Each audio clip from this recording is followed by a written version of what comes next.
So I'm going to show you how to change the O2 sensor, or remove the O2 sensor, and then blast out the DPF. So first thing you need to do is find the top O2 sensor, which is down here. And to get it off, you need a socket like this because of the cable. So that socket has to clamp down in here over the top until it's on. Push the cable out the way, and then you add your drive onto that to undo it. And that has loosened it. So we can take that off. What it does is it spins the cables round, but the actual bit itself is now loose. So I have to get in. It's really tight. I have to get in there with my hand and unloosen it, which is almost. There it is. All right, that is the O2 sensor. So if you're changing your top O2 sensor, that's what you get with a cable. And then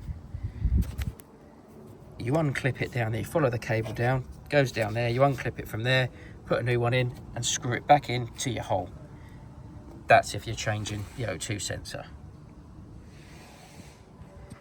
But I'm about to fill that hole with a load of foamy stuff, which is going to work its way all the way down to the DPF and hopefully release all the clogged bits and then chuck it out the back. That's the plan anyway. So I got this stuff.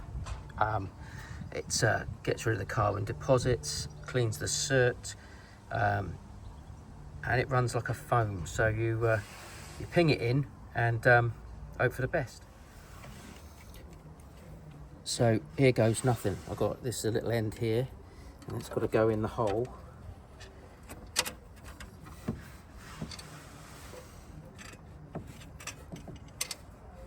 As far down as I can get it there. There we go. And then I've got to squirt this, which is the plan. And it is. Feel the foam. Just chucking foam out everywhere. I'm supposed to leave it now for 5, so what does it say on there? Spray 3 to 5 times, allow to soak for 5 seconds. Okay. That's what I'm doing. So I'm currently running it in 3 to 5 seconds and stop for a second.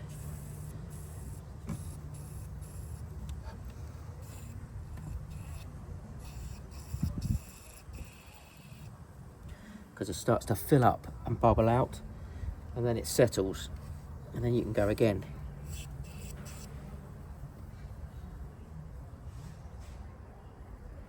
So anyway, that's what I'm doing. Just squirt, squirt, stop, give it a second, squirt, and it stops it from pouring out. As you can see, it started coming out there. So you should give it a second.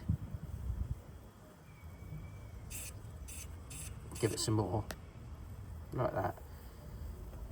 And it's sort of just, the bubbles sort of go away and it turns into a liquid. As you can see, it's just sort of run down the case in there and just dripping on the floor until the can is empty. So I've emptied the entire can into there, and I had to wind this back round so it was all twisted again, so that when I put it back in and tighten it up, it then is back straight where it should be. So it should be a case now of tighten that up, pop this this little bit back in its little lug hole there, and then we should be able to start it up. So I reversed it up, started it up, It's cold still, so let's just see what happens when I give it a few revs.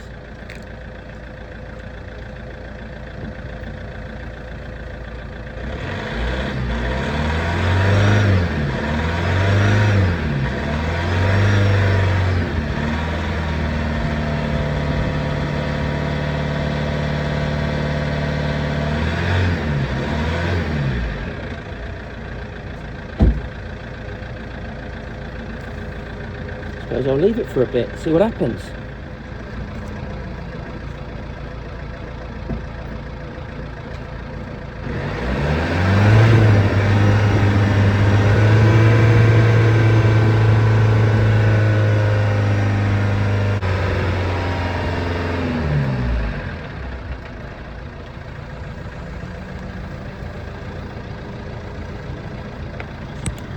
Well, you can see that a lot of that stuff that I've put in, it all turns to like a liquid and then will just continue to drip out. So I'm going to keep on with that until that stuff's passed. Hopefully the blockages and the DPF will clear and then we'll be all good to go.